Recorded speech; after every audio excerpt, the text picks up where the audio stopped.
We are exploring the balance of power that marginalization brings with it, and the way an artist's gaze can translate that sense of otherness into a sense of place. This sense of place can bring with it, if not power, at least security, which begins by engaging us in the conversations that the following images elicit. For much of Western history, men have controlled every aspect of women's lives. Beardsley's image of Salome explores the social perceptions of women as they expanded the sphere of their own power, the perception that female sexual autonomy is threatening, fulfilling the timeless femme fatale stereotype.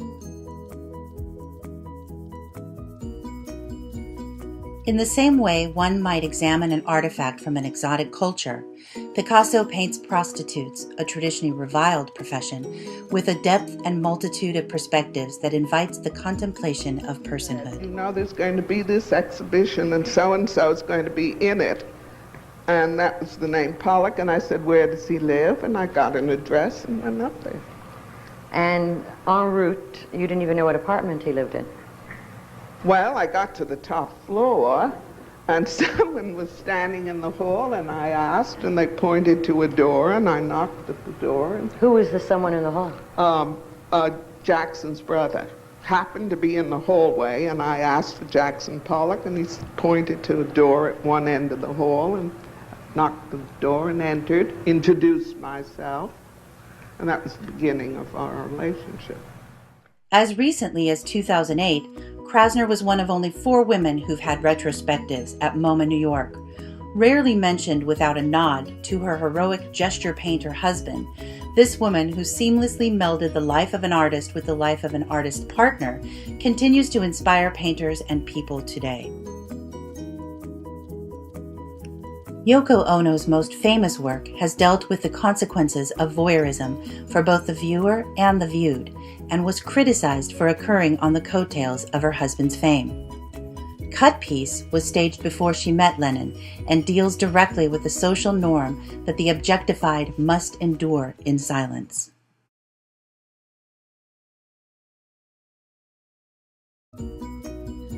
Objectification and commodification are classic partners.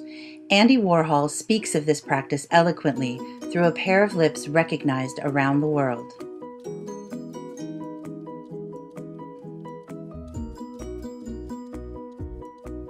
Demonstrating the impact of gaze, a woman's, an artist's, Sherman questions all of the assumptions inherent in the tropes our culture has created for female roles and lets us answer the question ourselves. The momentum, the progression, the reaching, the bright colors all suggest hope and change. There is a vividness of emotion as well as color, suggesting that both women and African Americans have found and are learning to use their own strong voice. That voice, however, must always be in conflict with the collective voice of the world at large, which encourages conformity to the dominant social paradigm. Not until a problem has been defined can a solution be found. By stating the demands of the dominant paradigm, one can begin to consciously subvert the expectations created therein. Initially referred to as a big black gash of shame by the very veterans it was created to honor, Lynn's Memorial has become one of the most visited sites on the National Mall, and as such, an illustration of the change that can be created through dialogue.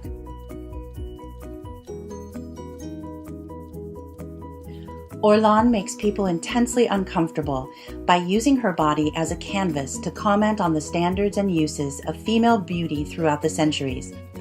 Manipulating her features to resemble history's highest standards of beauty, in this case having her chin altered to resemble that of Botticelli's Venus, she calls out the fact that people's bodies have become their own performances.